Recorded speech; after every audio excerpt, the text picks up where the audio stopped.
for lighting the Christ candle. It's an outward symbol of who we truly are. My name is Reverend Nikki Golden. I'm one of the co-ministers at Unity of Mesa. Reverend Mindy Tucker, the other co-minister, is doing the talk today. We have a new singer, Tristan Barra, so we're excited to hear her. We got to hear her rehearsing, so I think your ears are going to be delighted. Are you up for that? Delighted ears? Kyle Larson is on the piano, and you are here as the presence and the power of the divine. So take a breath in as that presence and as that power, for there is only one presence and one power, and it's well divided because we are the hologram of the divine. So let's open in prayer. Taking a breath, breathing in whatever you most want and need this morning, for it is here available to you in substance. Breathing in and breathing out, allowing yourself to find that place inside of you that is seeking to open up in whatever way you would like to open today, seeking to love in all the kinds of ways you would like to love today. And that place that is seeking guidance from within, for our own inner guidance is the best wisdom that we could ever utilize. We give thanks for the ability to be together, to be in joy, to be in pain, to be sad, and to know that it is all perfect and part of our humanness that is expressing, and that we can allow our divinity to simply embrace that humanness. So it is, and so we let that be in this moment. Amen. Yeah, amen to you guys. Woo-hoo. Give yourselves a hand for being here. Yay, It's a round of applause. It's exciting to be with you. And give yourself a hand if you're watching online, or, like, pat yourself on the back. Or hug yourself. We need 17 hugs a day. So that's a whole lot to get when you live by yourself or when you have a full-time job. So just love yourself up. All right, announcements. We have on our 5th week, this is our 5th and final week of our tuning or our healing energy. We have tuning forks. Joy Saxton is going to be here on Tuesday night at 7 o'clock. We're going to learn about the properties of tuning forks. We're going to have the opportunity to have an experience of tuning forks. It's going to be a great time, as it's been each week. So come and enjoy this. Maybe it's new to you. I know that we've done gong and singing bowls here, but tuning forks are a whole new vibratory experience. Yes, they are. The next announcement we want you to know is we have a town hall meeting today after hospitality. So we'll have service, and then we'll have tea and coffee and snacks in the garden. And then we come back in here at 11:45. It's an opportunity for us to share a little bit about the business side of the church. What's going on with the restrooms and what are our finances doing and all those kinds of things. So join us at 11:45 for that. And then we have a new class coming up that begins on May 9th. Lori Weber and Kat Cooker, they're here. Would you stand up? Oh, and they're together. Look at that. They're going to be teaching this class. It's called Spiritually Transforming and Near-Death Experiences. It's going to be fabulous. And if you've ever had the wonder, the curiosity of what it's like to have died and come back, I have the curiosity. I do not have the experience. This is an opportunity in a safe place to be able to talk about it. And I know that oftentimes death is one of those taboo subjects because we don't want to upset somebody, and we really don't want to upset ourselves most often. But what a beautiful thing to have a safe place in your spiritual community to be able to talk about death, what happens if you die and come back, and who knows what happens if you die and don't come back. But it's an opportunity to ask questions. It is. It's a curiosity. And there's a companion book, The Purpose of Life, which is sold in our bookstore. I'm going to ask you to stand as you were able. We're going to sing One Love. We're going to get our reggae on, do a little bit of Bob Marley this morning. It's just the chorus, and I think a lot of you know it.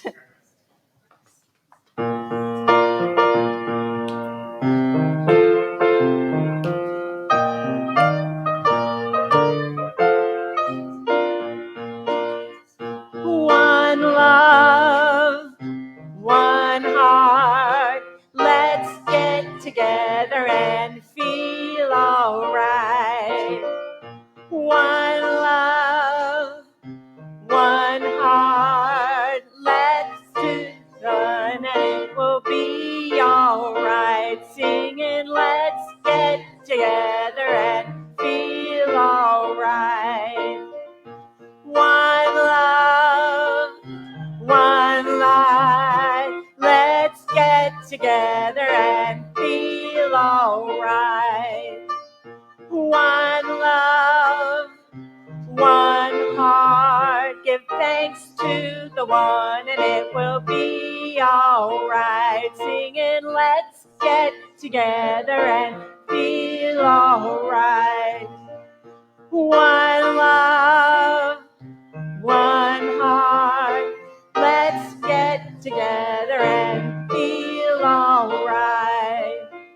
One love, one heart, give thanks to the one and it will be alright. Singing, let's get together and feel alright. Thank you so much. Please be seated. The last Sunday of the month at Unity of Mesa, we designate as Diversity Sunday. And we take this opportunity to look around the world to see what holy days, holidays, and important days that are going to help stretch our minds so that we put in a few more thoughts that help us think, expand our consciousness. On the 1st of May, it's Beltane. It's a pagan and Wiccan celebration. It's the celebration where the maypole dance comes from. So if you know in your community where you can have an opportunity to weave in and out of people, it's a magnificent thing. May 17th is International Day Against Homophobia, Biphobia, and Transphobia. Yeah. It's a day that we invite our neighbors to think more broadly. And the reason why it's on May 17th is May 17th is the day that the World Health Organization removed homosexuality as a disease from its list. Shavuot is a Jewish holy day. It's actually a harvest festival. It's a festival that used to come at the time of the first harvest.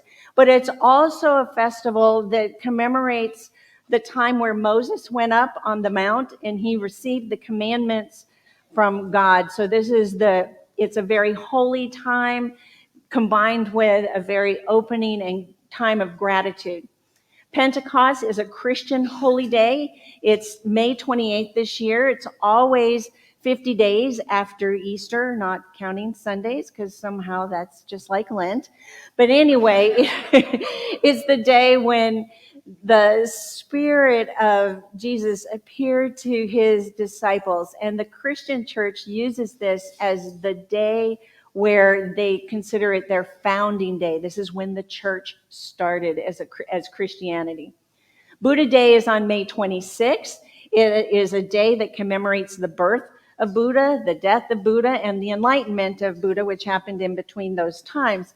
And how Buddha organized himself to do that all on the same day is a miracle. But then, wise people who are universal teachers can do things like that. Ascension Day is May 29th. It's a holy day celebrated by the Baha'i faith. It's the day that they commemorate the death of their founder, Baha'u'llah. In May, there are two historic or iconic birthdays. These are both influencers. On your left is Stephen Colbert, whose birthday is May 13th, and on your right is Malcolm X, whose birthday is on May 19th. Now, these are two different people, but both have a tremendous influence on our culture, on our society, and on our thinking. Malcolm X was a Muslim American person whose work, let me see, in the autobiography of Malcolm X, which I had to read in high school, his message was timely, and he started a movement that was not, whose time had come but is not yet finished, something like that. Anyway, he said, if you don't stand for something, you will fall for everything. And Stephen Colbert said, if you don't give power to the words that people throw at you to hurt you, they don't hurt anymore. I want to be influenced in both of those ways. Cinco de Mayo is on the 5th of May. The 12th is Limerick Day, and in honor of Limerick Day, I have memorized a limerick for you. Yeah, you should be scared. There was an old man in a tree who was horribly bored by a bee. They said, does it buzz? He replied, yes, it does. He's a regular brute of a bee. There you go. The 20th is Pick Strawberries Day. They're always delicious. And the 31st is Memorial Day, a day that we in the United States honor all of those who've fallen in service to our country with great gratitude for their sacrifice on Memorial Day. And that wraps up diversity. I'm going to ask Julie and Jai to come up. Jai is our youth for the day, and he's going to share the affirmation.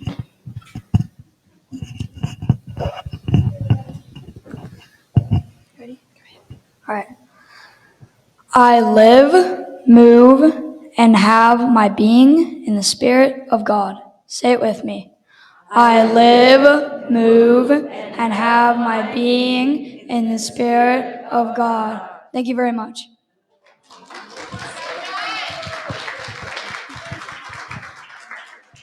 Thanks so much, Jai. Before our children exit for their class, let's give them our blessing. Children, we love you, we bless you, we appreciate you, and we behold the Christ you are.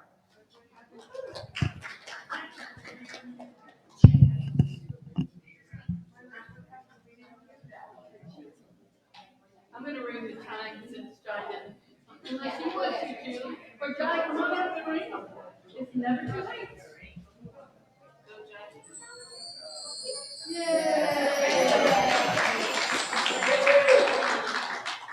I missed that.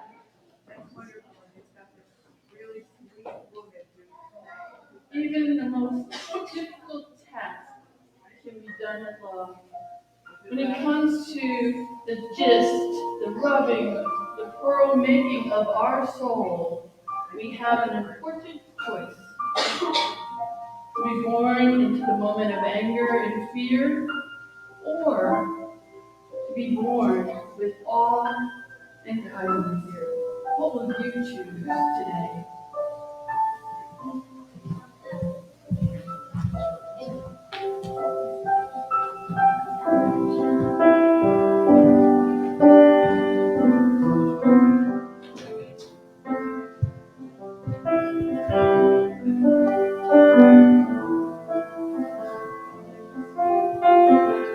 Sometimes I lay under the moon and thank God I'm breathing.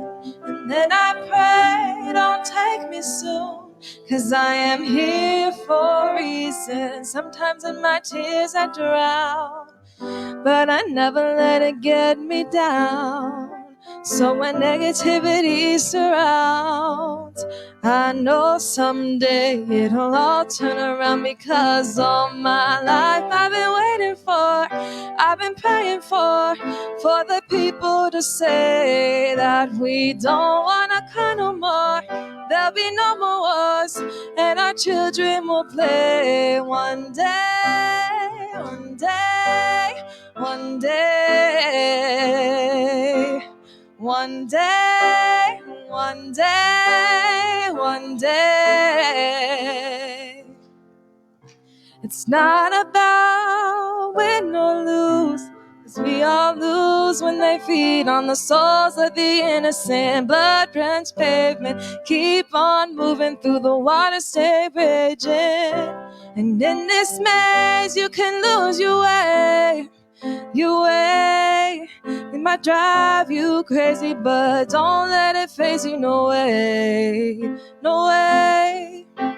Sometimes in my tears I drown, but I never let it get me down. So when negativity surrounds, I know someday it'll all turn around, because all my life I've been waiting for, I've been praying for the people to say that we don't wanna fight no more. There'll be no more wars, and our children will play one day, one day, one day, one day, one day, one day. One day this all will change, treat people the same, stop with the violence, down with the hate. One day we'll all be free and proud to be under the same song, sing and up for freedom like why oh, why oh.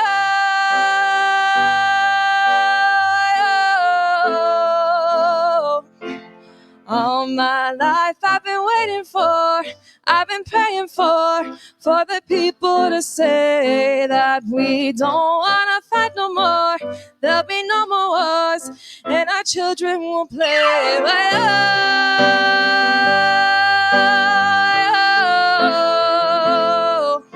why oh.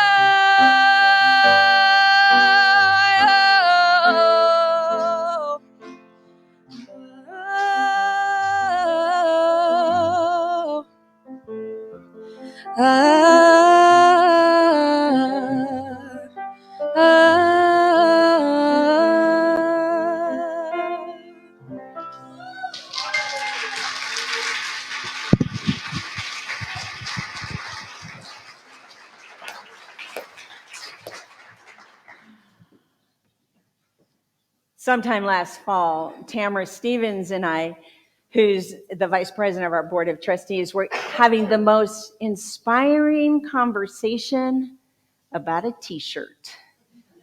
Now, it wasn't the same t-shirt that I have on, but it was close enough to the t-shirt that I have on. And I'm grateful because it got my mind turned toward how important it is to love our neighbor and what it really means to love our neighbor. So if you can't read it because the light's a little bright, it says, love thy neighbor, thy homeless neighbor, thy Muslim neighbor, thy black neighbor, thy gay neighbor, thy immigrant, Jewish, Christian, atheist, disabled, and thy white neighbor. Now, if Jesus had a t-shirt that's had something like this on it, I think it would say, love thy leper neighbor, love thy Samaritan neighbor, love thy tax collector neighbor, love thy Herodian, thy Pharisee, thy Sadducee, all of those neighbors. It would say, so, our fear against our fearful thoughts that we hold against something or someone that's different hasn't changed for thousands of years, but our labels have changed a little bit. So this is a contemporary 21st century Love Thy Neighbor t-shirt. The writers of the Gospels in the Bible had very specific agendas. So the 4 Gospels are different, and they were written for different audiences. The Gospel of John is the story of the cosmic Christ.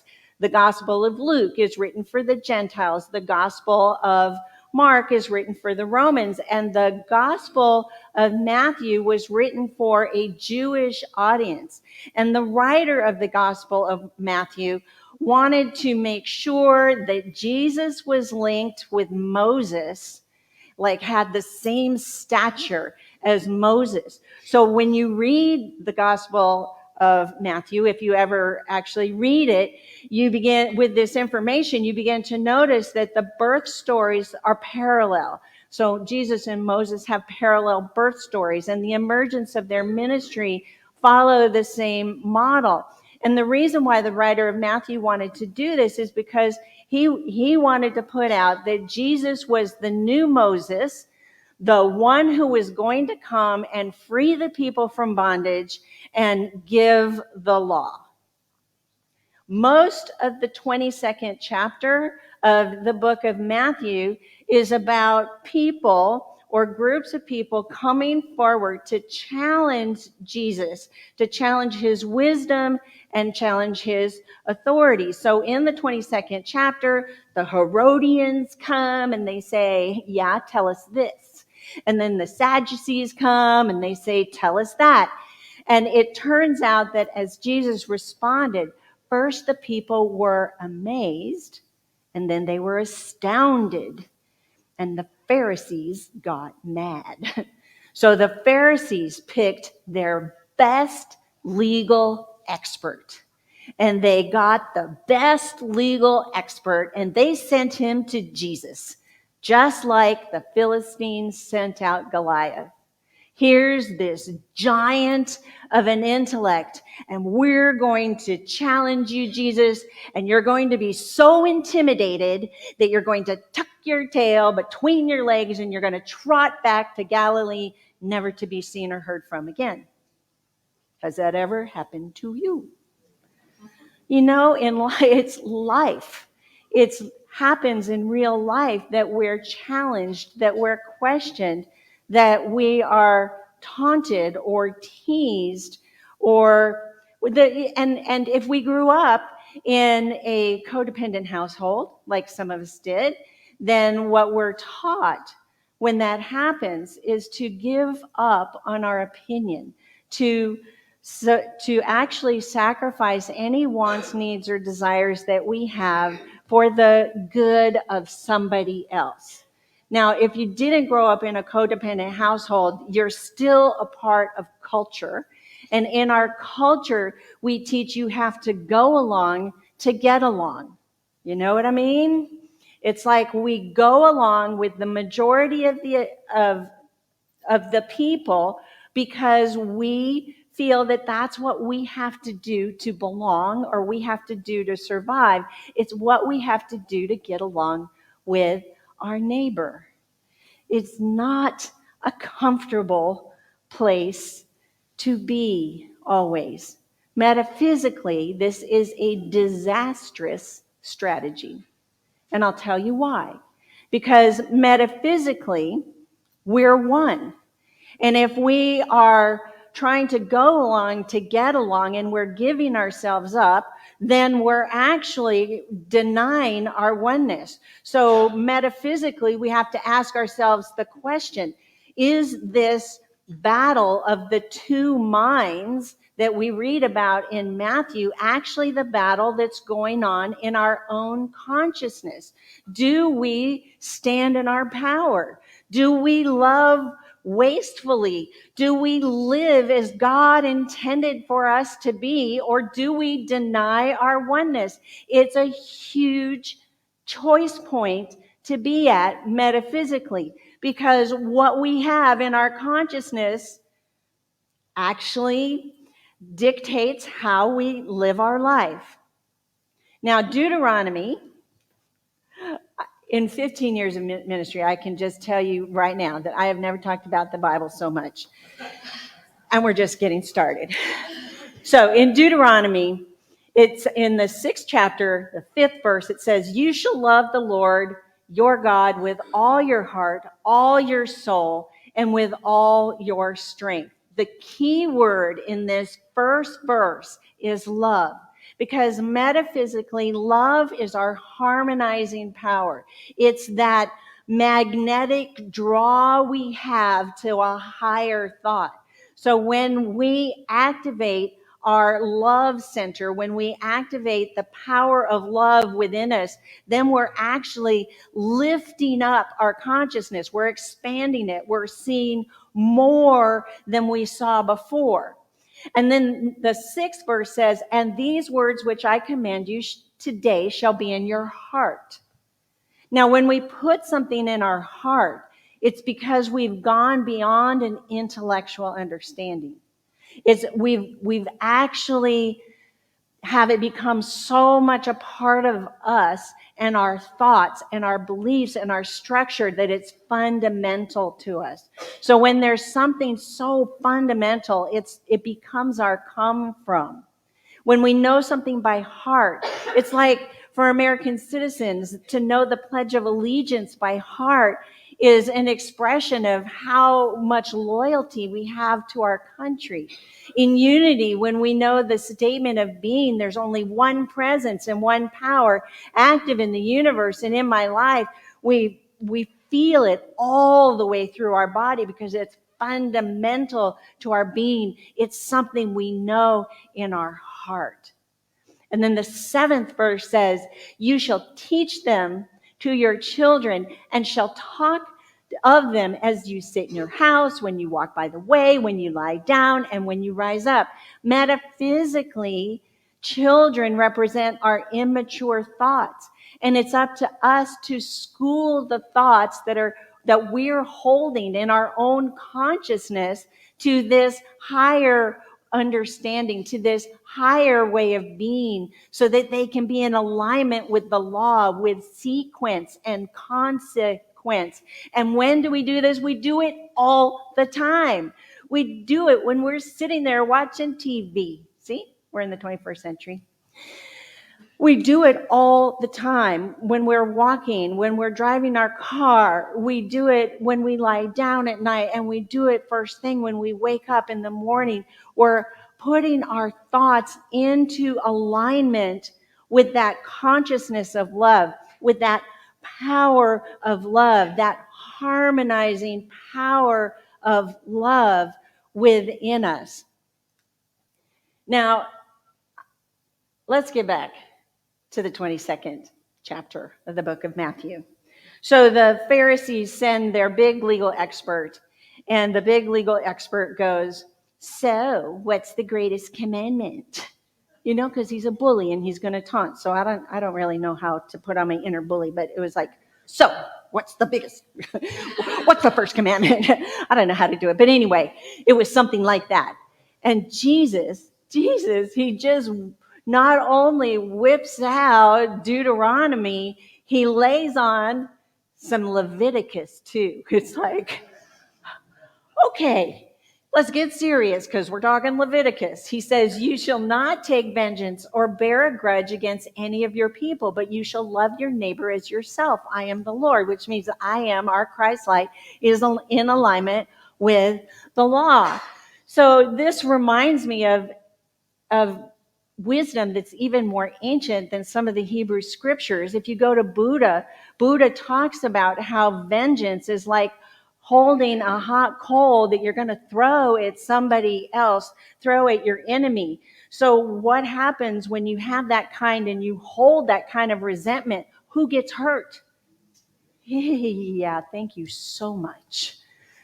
Love your neighbor as yourself. A contemporary of the writer of Deuteronomy was a Chinese philosopher named Lao Tzu. And one of the teachings that came from this universal master was that we live our life in accordance to the number of contact points that we have with other people. So the contact points that we have, if we take the initiative to connect with other people, to live with other people, to invite other people into our lives, the more contact points we have, the better life we live. But if we choose a life of vengeance or choose a strategy of trying to bear a grudge against people, then we're going to withdraw from society, we're going to withdraw from life, and we're going to have fewer contacts and end up living a half of a life.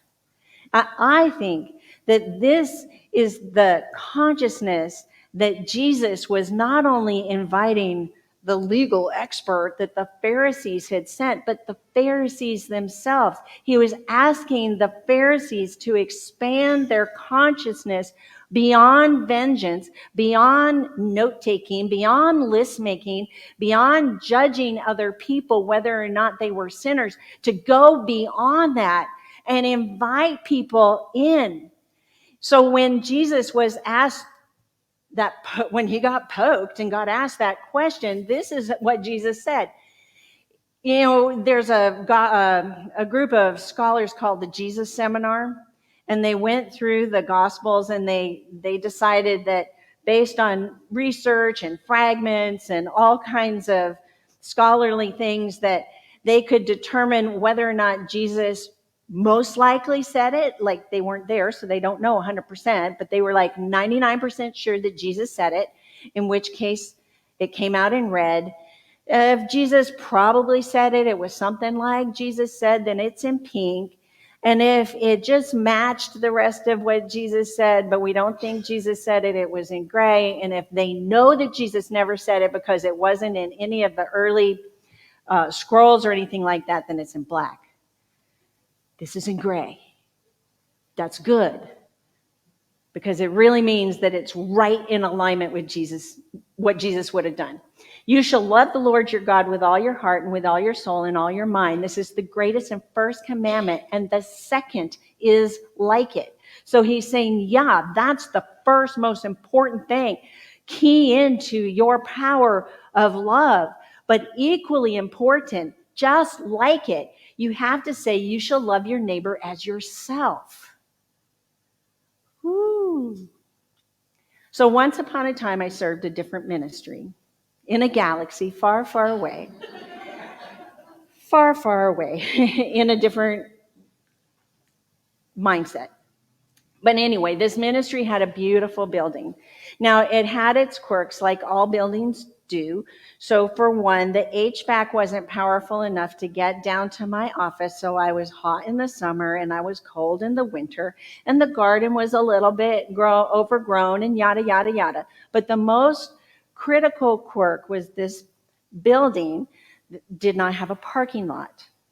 So they had taken the property and they had expanded the size of the church to fit the people, which was really important.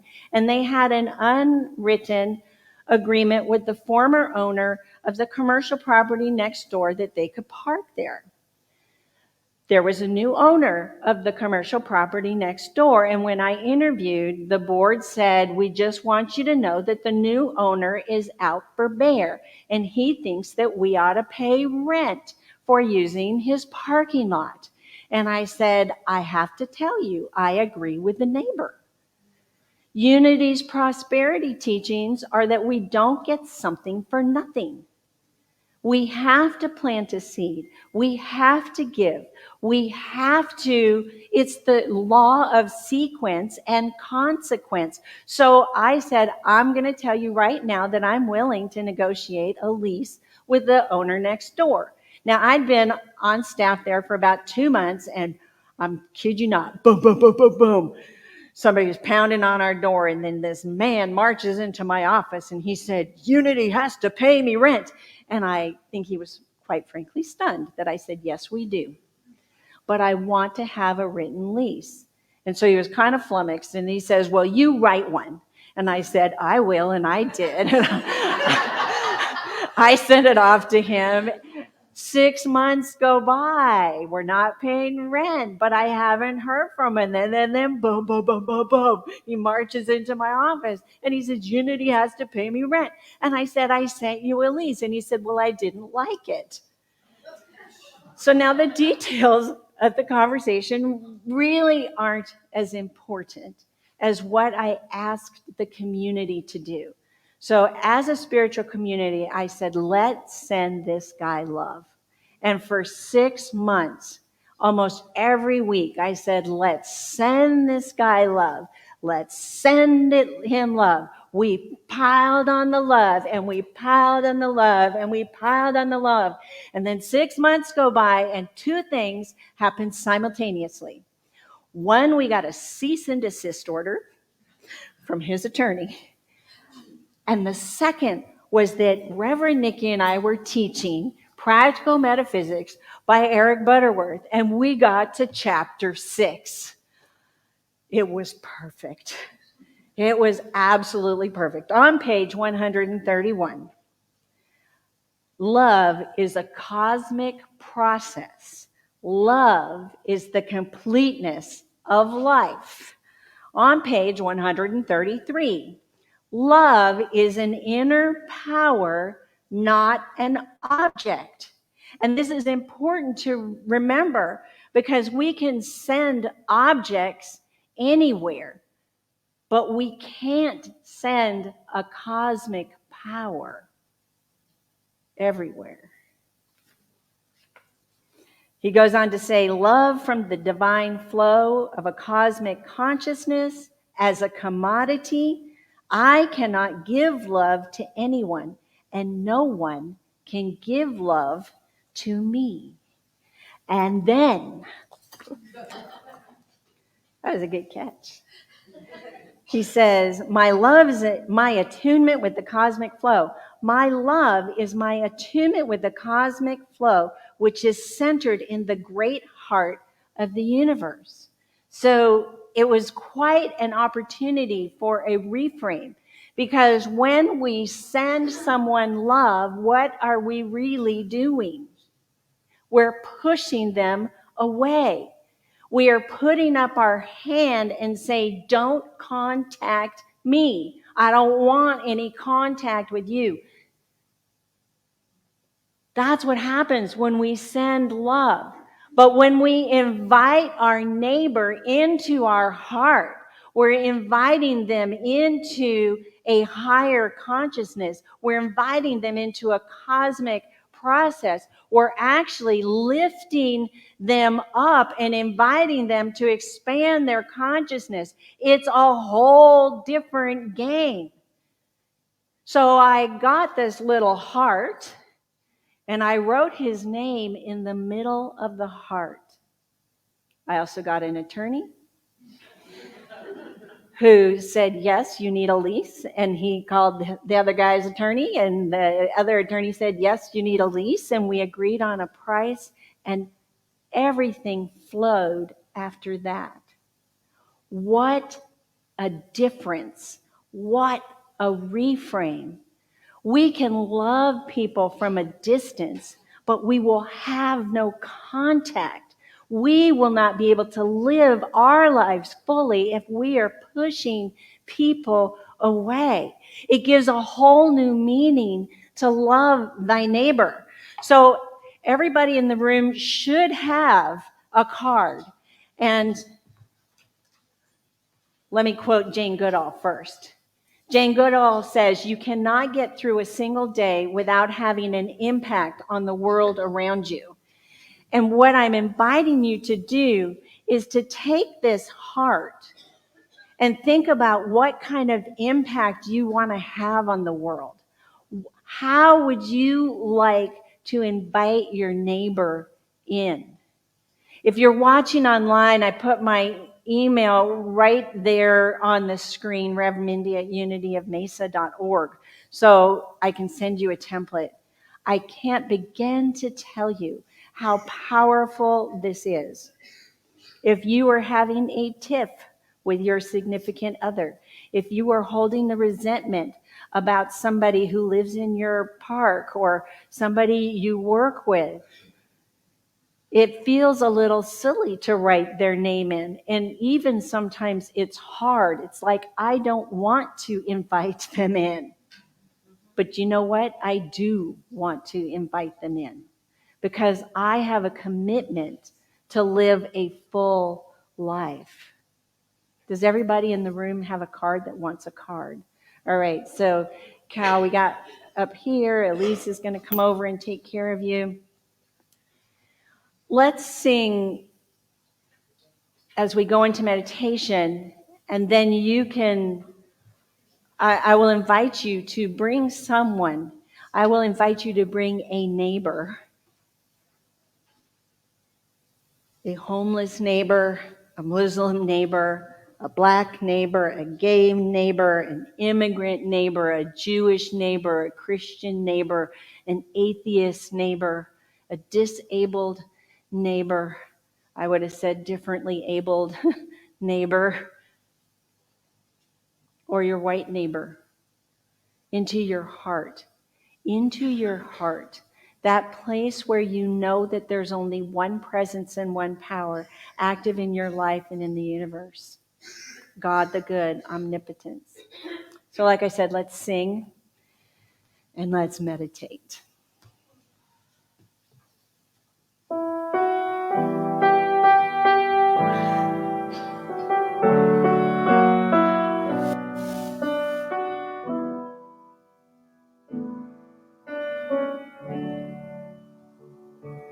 We are one. We are one.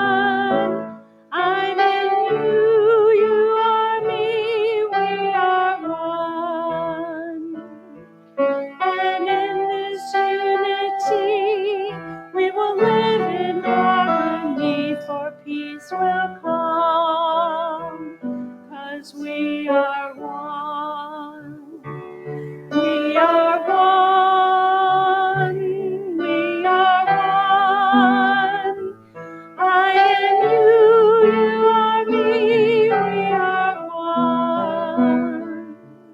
And in this unity, we will live in harmony, and peace will come, 'cause we are one.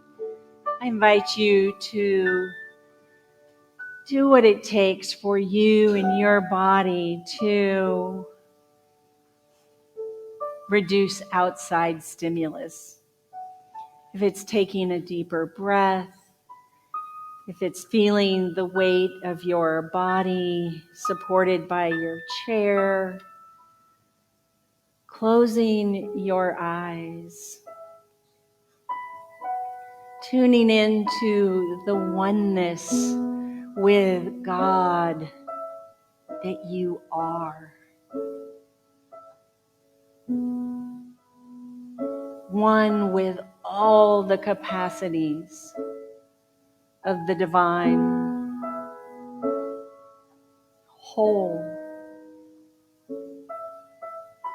living out your own spiritual pattern for perfection. Let the weight of your body allow your soul to go deeper and deeper into the cosmic flow of love. To the energy and power of harmony. The energy and power of healing and restoration.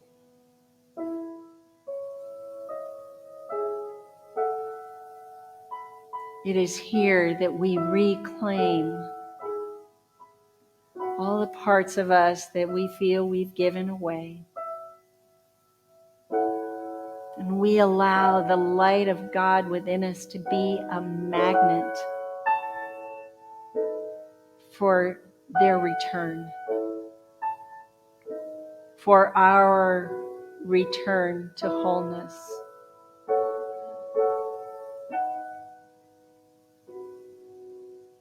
We are an integral part of the universal circle of love.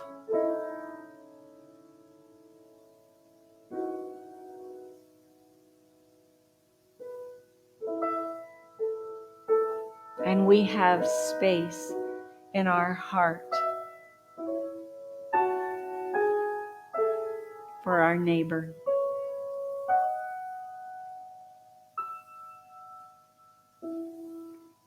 We have space in our heart for all our neighbors.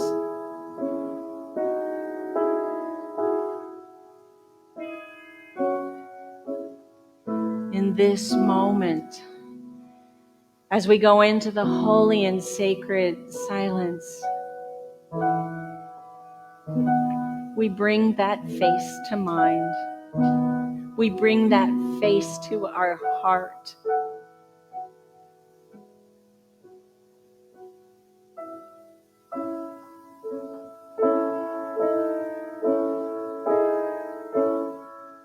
The energy of our heart has no boundaries.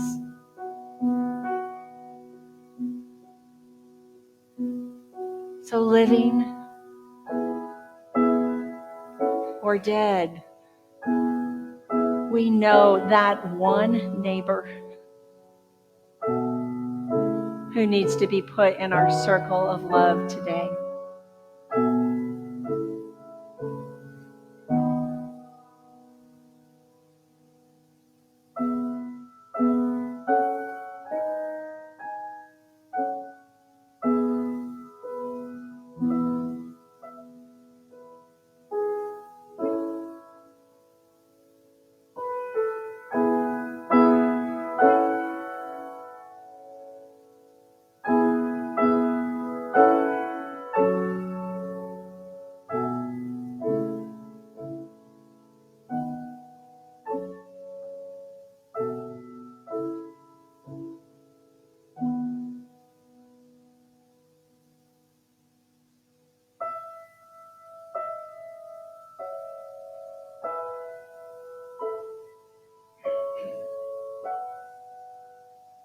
We are one with God, and therefore we have all the capacities of God.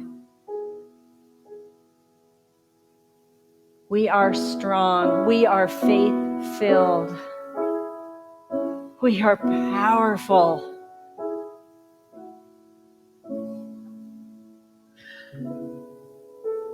And we commit to as many contacts as we can possibly invite in to our healing, restorative, and harmonizing circle of love. And as we come back to this time and place, as we bring our attention back here now, we follow the sensation of the weight of our body in our chair. We follow the sensation of the light coming up in the room. We follow the sensation of our vibratory center of love. Love thy neighbor. All of them, no exceptions. So it is, and so we let it be. Amen and amen.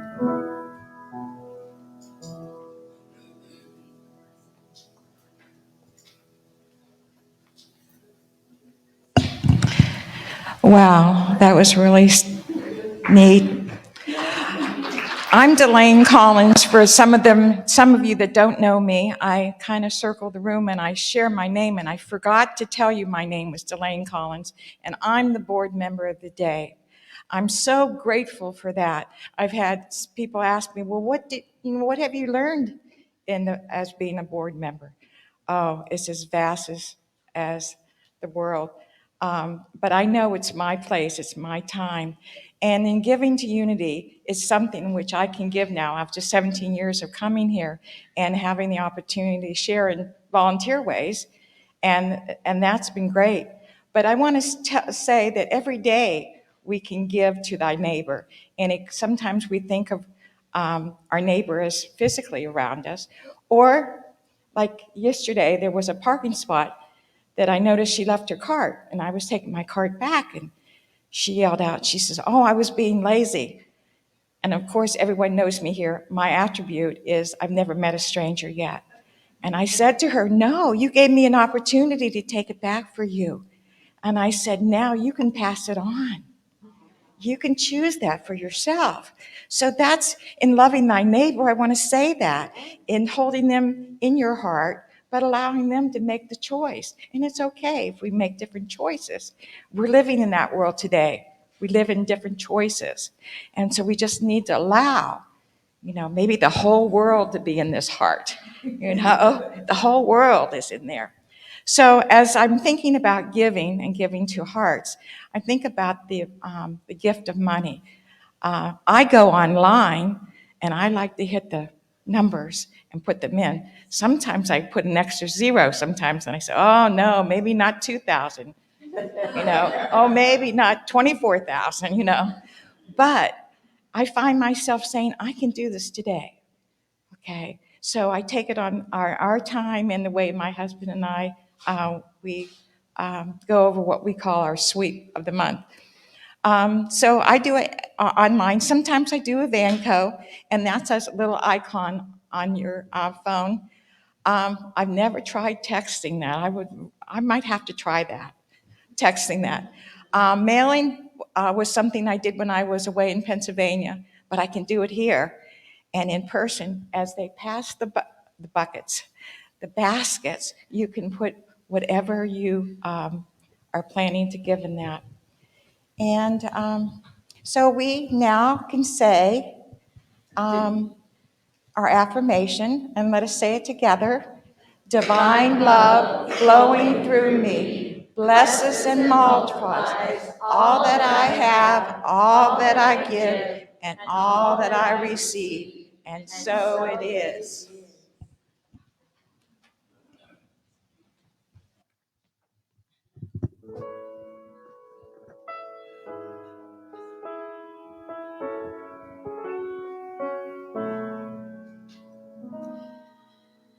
There comes a time when we hit a certain call, when the world must come together as one.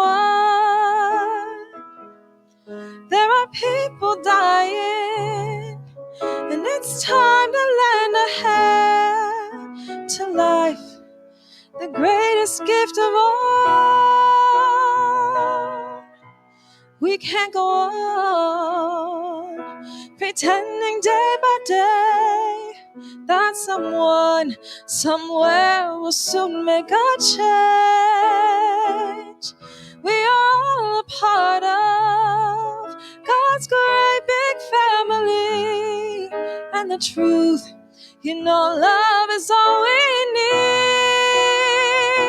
We are the world. We are the children. We are the ones to make a brighter day. So let's start giving. There's a choice we're making. We're saving our own lives. It's true, we make a better day. It's just you and me.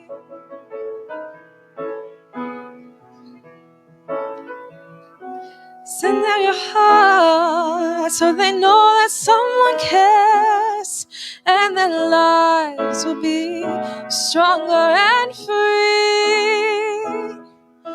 As God has shown us by turning stone to bread, so we all must lend a helping hand. We are the world.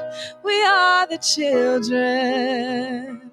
We are the ones to make a brighter day. So let's start giving. There's a choice we're making. We're saving our own lives. It's true, we make a better day, just you and me.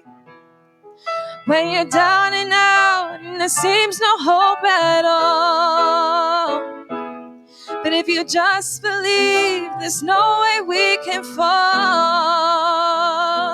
Let us realize that a change will only come when we stand together as one. We are the world. We are the children. We are the ones to make a brighter day. So let's start giving. There's a choice we're making. We're saving our own lives. It's true, we'll make a better day. It's just you and me. We are the world. We are the children. We are the wants to make a brighter day, so let's start giving.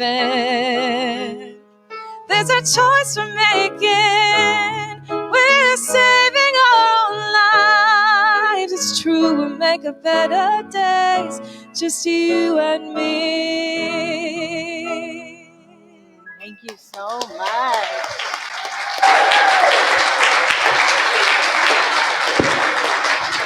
Now there's just times when the oldies but goodies gotta happen. We bless the reception of your generous expression by saying together, we are one with the opulence of God. We are now in the flow of infinite abundance, and we give thanks for the prosperity that is ours by divine right. Ooh, yes, yes, yes. Thank you so much. Here's some things I want you to know. Hospitality is in the garden. We have chaplains available to hold you in prayer because sometimes it's hard to put that neighbor in the circle. So we have Erica and we have Audrey that are available to pray with you, and John in the very back and Sharon up here. So lots of prayer going on, putting those people in the circle. And the last thing I want you to know, I think it's the last thing, is that we have these t-shirts available for you in our bookstore. Of course we do. Thank you for being here. You're amazing. We are the world.